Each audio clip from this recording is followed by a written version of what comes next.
Hello everyone, this is Liam ni Prince and welcome back to our first episode. Yes.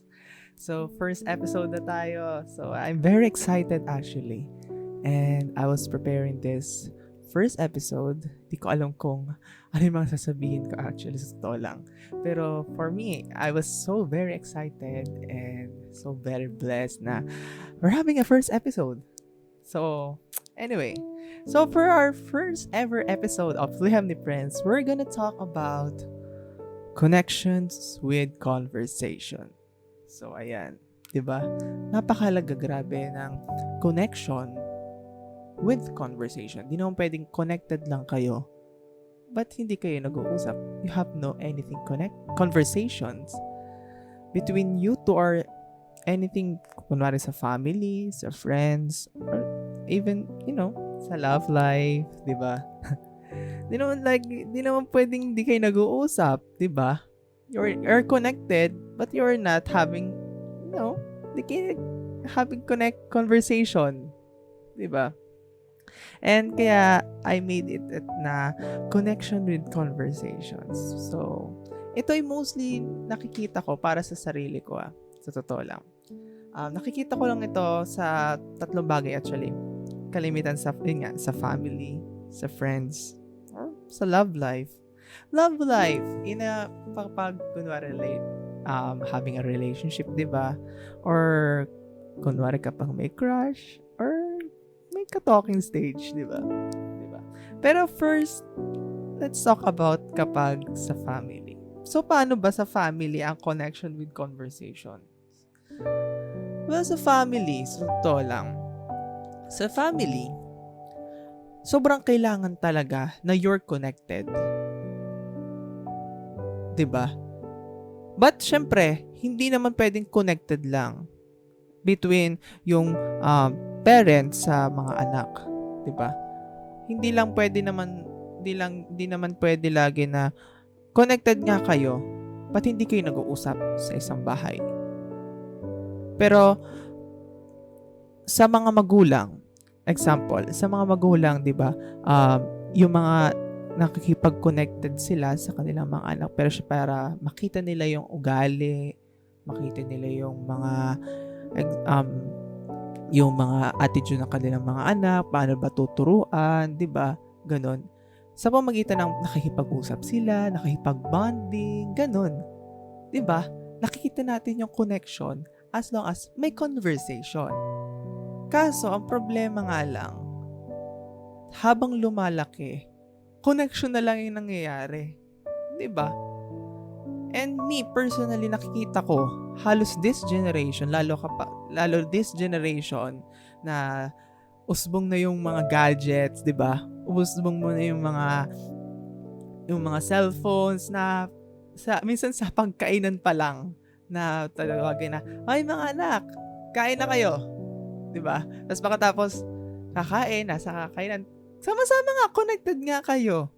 Kaso hindi kayo connected as like yung mismong parang mag-uusap, "Uy, kamusta?" Kaso yung kamusta, nasaan? Nasa Messenger. "Uy, kamusta? Nag-post si ano." Yun ang problema. That's the problem nga lang. Na even kahit hindi sa pagkainan, even kapag kunwari, "Uy, lalabas kayo, pupunta kayo sa something places, magvi-vacation kayo, pupunta kayo sa Boracay, sa Baguio." Kaso, wala. Imbis na you have a bonding, you are connected, makapag-usap kayo with each other. "Uy, kamusta? Alam mo guys, ganun. Ang problema sa cellphone na lang." Yun nga lang ang problem talaga. And kaya minsan may di ko naman sinasabing maraming family ang mga, hindi okay. Pero siguro, that's a factor. Kaya siguro, nagkakaroon ng away or nagkakaroon ng something misunderstanding.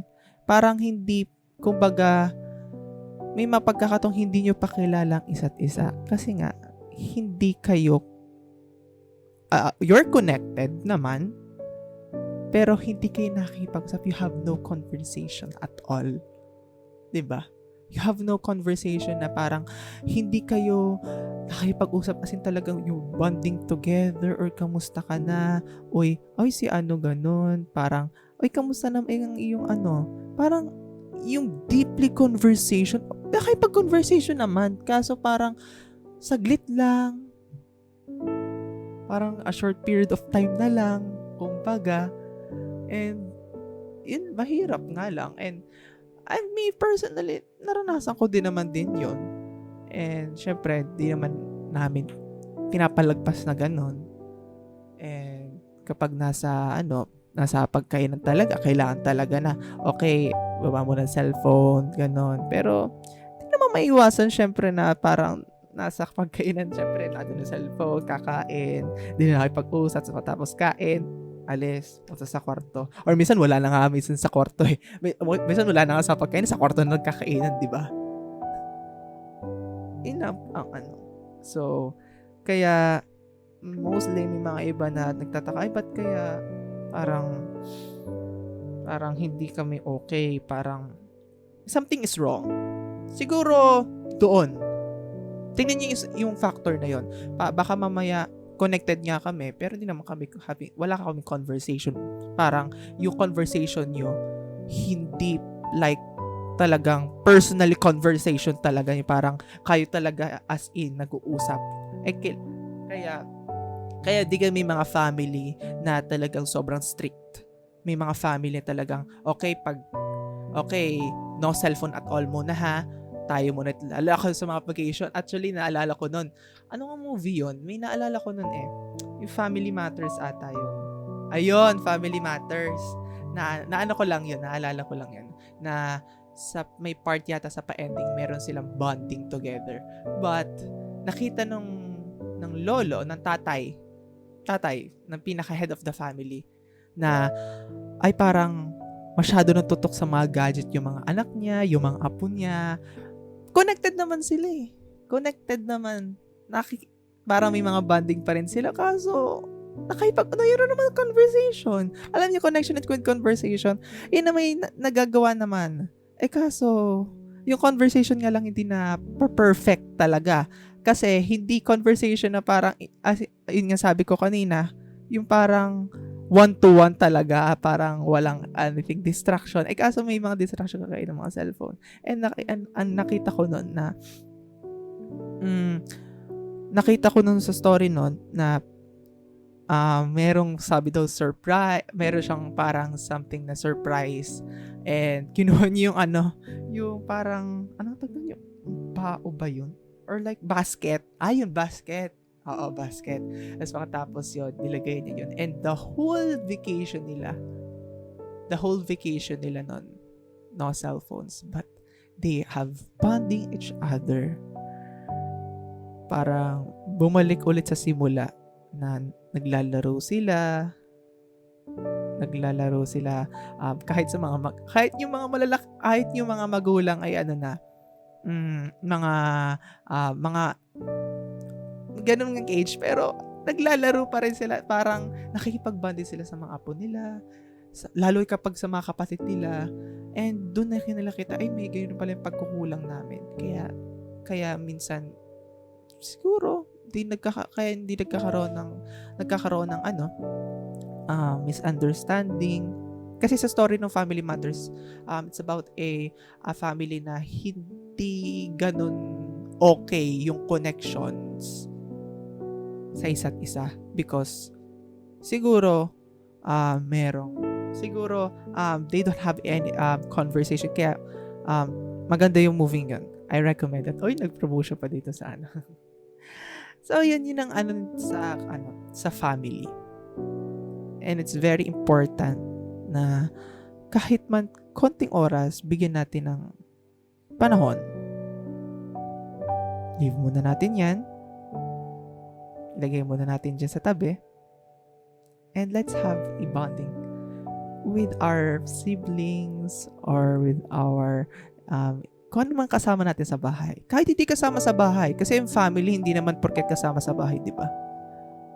Ang family, it's not about nakikita natin sa bahay, yung kapatid natin, yung tatay natin, yung nanay natin. Pwede naman natin, may mga iba nga, di ba, na kasama yung mga lola at lola, lolo at lola, or even kapag kakaroon ng family reunion, di ba? Lalo sa family reunion, napaka yan, di ba? Na connections with conversation talaga. Kasi lalo sa mga pinsan, di ba? Mga ating mga pinsan, mga kamag-anak natin. Ayun. So next naman, so sa friends. Ito napakalaga to sa friends. Because, syempre, kasi sa friends kasi, makakasama mo yun sa, uy, grabe sa hirap at ginhawa. Well, totoo yun. May friends talaga sa hirap at ginhawa na kakasama nila. Kasi, lalo kapag BFF kayo, ano ba kang tawag nyo sa mga friends nyo? BFF, Beshi Wap, kung ano man tawag niya, napakahalaga na to. Kasi baka mamaya, hindi kayo, connected kayong dalawa nga, pero di naman kayo masyadong ganun nag-uusap, connected, nakikita. As like, connected nga man, pero wala kayong parang quality time with each other. Ay, ganun pala, meron siyang problema, meron siyang problems in life, and parang hindi na kayo masyado nag-uusap, parang hindi na ganun kaano, parang, ay, nananawa na siya sa'yo, kumbaga. Pero syempre, magkaibigan kayo, kailangan kayo magdamayan. Aba naman, kahit anong mangyari, kasangga nyo, magkasama kayo, wag mong iiwan siya, of course. Diba? That's what a true friendship is. Diba? Hindi mo siya iiwan, hindi mo siya iiwan dyan na lang. Magkasama kayo. Pag may problema ka, handa ka niyang pakinggan. At kapag may problema siya, handa mo din siya. Dapat siyang pakinggan. Because you're connected. Diba? So, kaya minsan may mga pagkakataon na nag-friendship over, because siguro hindi masyadong, hindi nyo nakikita yung parang hindi nyo, alam mo yun, yung hindi mo alam yung problema niya, hindi nagkakaintindihan kayo sa inyong minsan bawat side. Pero may pagkakataon naman na normal naman nag-aaway sa friends.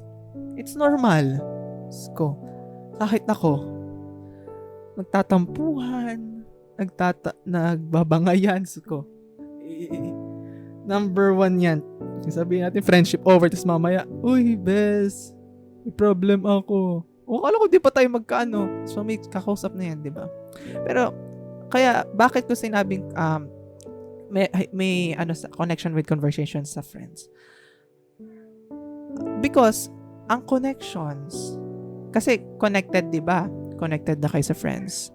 Sometimes kasi, may mga friends na parang they're connected. As sa family. Kaso ang kaibahan lang kasi sa friends kasi, ito yung, although kasama mo yung family, kasama may mga magulang mo, may mga iba kasi sa friends sila comfortable. Yung, they are comfortable with friends, sabihin yung mga kanilang mga, mga hinanakit nila. Kapag, uy, alam mo na best, iniwan ako ni o kapag mga dilulo, o diba, uy, alam mo ga, si Crush, tumingin sa akin, uy naman, o diba? And friends is most typical na ating makakasama every day. So, kailangan connected tayo at merong conversation, yung deep conversation. Syempre, pag nagbabanding kayo, uy, okay, syempre, kasi ang distraction talaga natin cellphone. Sa totoo lang. Cellphone, gadgets, or anything na distraction yan. And kapag kayong dalawa ay something na pag nakikinig ka sa kanya, makinig ka. Dapat focus ka. Focus ka sa kanya. Focus ka lang sa kanyang problem. Paano mo ma-advise siya? Hindi ka nga focus sa kanya. Nakatingin sa cellphone. Oo, be. Oo. Tinitin mo yung crush mo.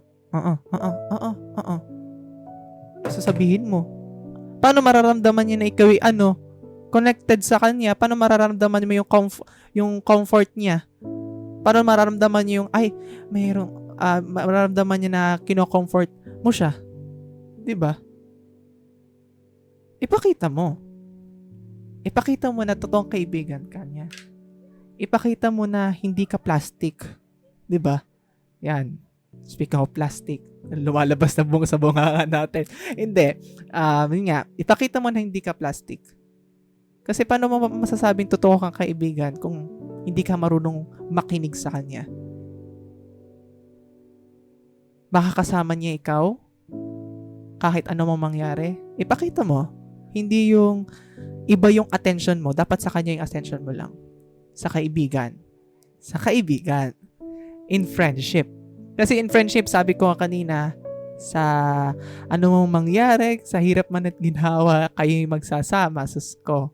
Parang pangkasal ang yun Pero totoo. Paulit-ulit na ako. 'Di ba? So, ayun.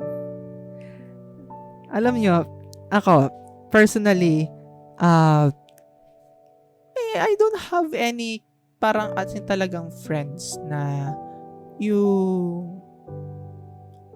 for over mga Pasko, wala masyado akong friends kasi as introvert, diba?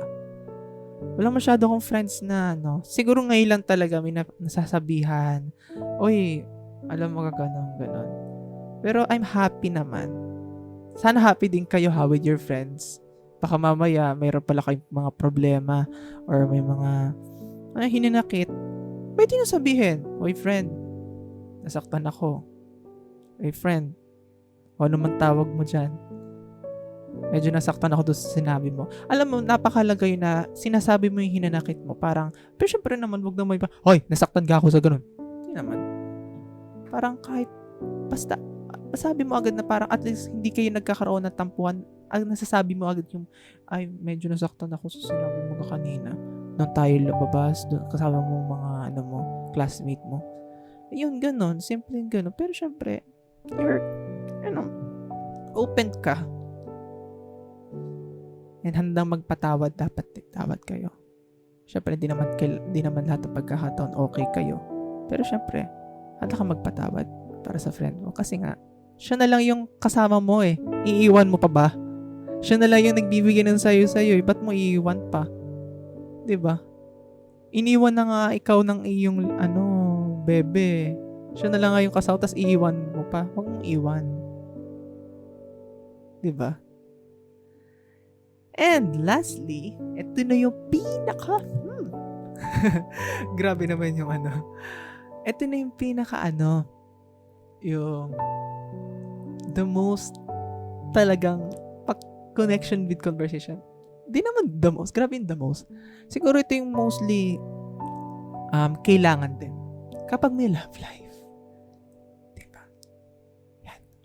Kapag may love life, lalo kapag in a relationship, or kahit hindi na in relationship, siguro oo.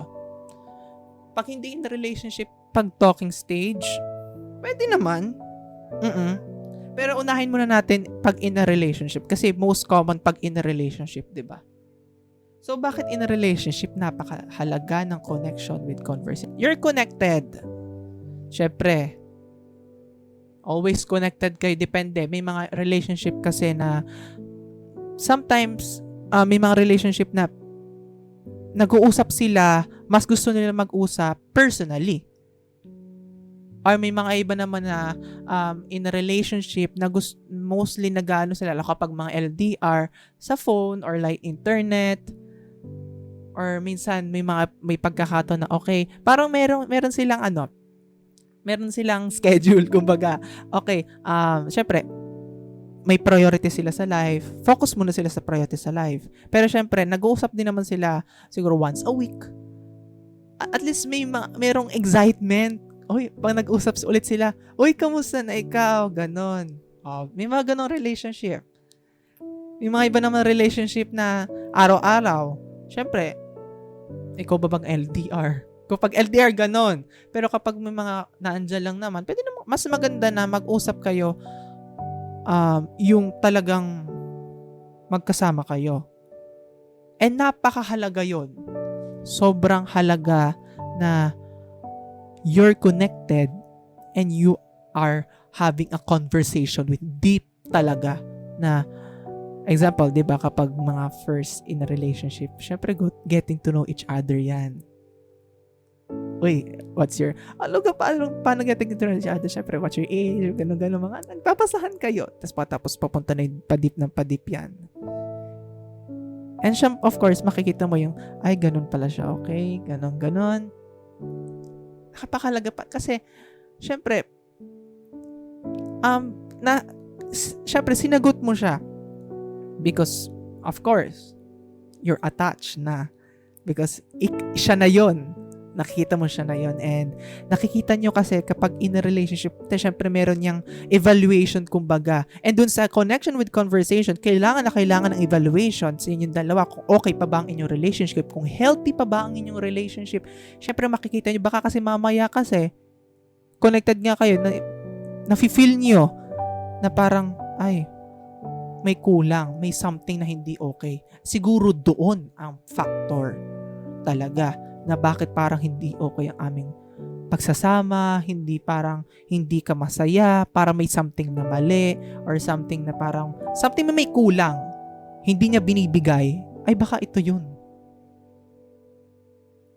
Hindi ka niya binibigyan masyado ng importance, hindi ka masyadong parang, alam mo yung kahit nakikipag-usap, parang konti na lang yung pag-uusap nyo, parang pakunti-kunti, pakold na, hala, magtaka ka na. Kabahan ka na. Yun na yun.